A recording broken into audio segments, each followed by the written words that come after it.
பேரன்பு கொண்ட கிரிக்கெட் ஆர்வலர்கள் அனைவரையும் பாஸ் கிரிக்கெட் மீடியா சார்பாக வருக வருக என அன்போடு வரவேற்கிறேன்.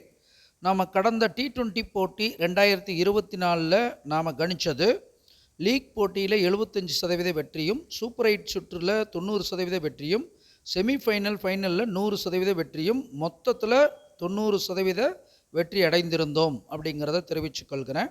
8 அணிகள் 32 மேட்சஸ், ஒரு வின்னரை தேர்ந்தெடுக்கக்கூடிய TNPL போட்டிகள் கோலாகலமாக நடந்து வருகிறது.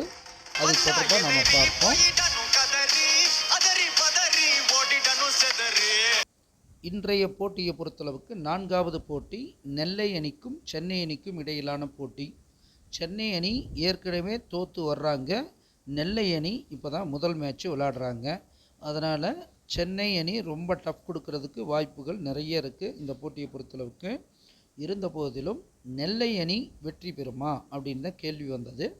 நெல்லையுடைய உதயம் மிதுனமாக இருந்து அதன் அதிபதி மால் பார்த்திங்கன்னா கவிப்பு இருக்கிற வீட்டில் இருக்கிறது கொஞ்சம் சிறப்பில்லை. அதே போல் சென்னையுடைய அதிபதி பொன் அங்கேயே இருந்து ஆட்சி பலத்தில் இருக்கிறது, அந்த அணிக்கு கூடுதல் பலமாக பார்க்கப்படுகிறது. அதே போல் நெல்லையை நோக்கி மந்தன் வருவது சங்கடம், போராட்டத்தை நெல்லை அணிக்கு காட்டுகிறது.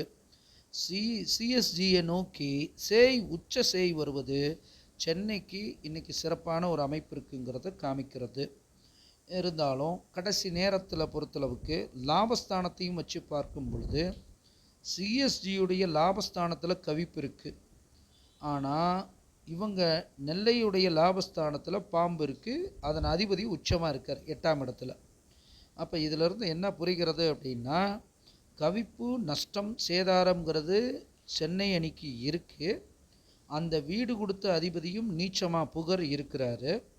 ஸோ நெல்லைக்கும் கஷ்டங்கள் இருக்குது. அப்போ 2 அணிக்கும் பயங்கர கடுமையான போராட்டம் நிச்சயம் இருக்குது, அதில் ஒன்றும் மாற்றுக்கிறதே இல்லை. மந்தன் மதி நெல்லைக்கு தொடர்பு கொள்வது, ஆனால் இங்கே பொன்னும் சேயும் தொடர்பு கொள்வது சென்னைக்கு சிறப்பு. கவிப்பு 11 இருந்த போதிலும் 11ஆம் அதிபதி நீச்சம் பெறுவதும் சென்னையை கொஞ்சம் பாதிக்கத்தான் செய்யுது. ஸோ அப்போ இந்த போட்டி இழுபறியான போட்டி, 2 பேர்த்துக்கும் வெற்றி சாதகமாகவே இருக்கிறது. முதல் பாதியில் சென்னை சிறப்பாக செயல்பட்டு பிற்பாதியில் தொய்வும், நெல்லை அணி முதல் பாதியில் தொய்வாகவும் பிற்பாதியில் நன்மையாகவும் இருக்கக்கூடிய அமைப்புங்கிறது காட்டுது. மொத்தத்தில் இந்த போட்டியை பொறுத்தளவுக்கு கவிப்பு 11 இருப்பதால் வெற்றி விரயமாகிறது சென்னைக்கு. அப்போ சென்னை அணி 2வது தோல்வியை சந்திக்கிறதுக்கு அதிக வாய்ப்புகள் இருக்குது.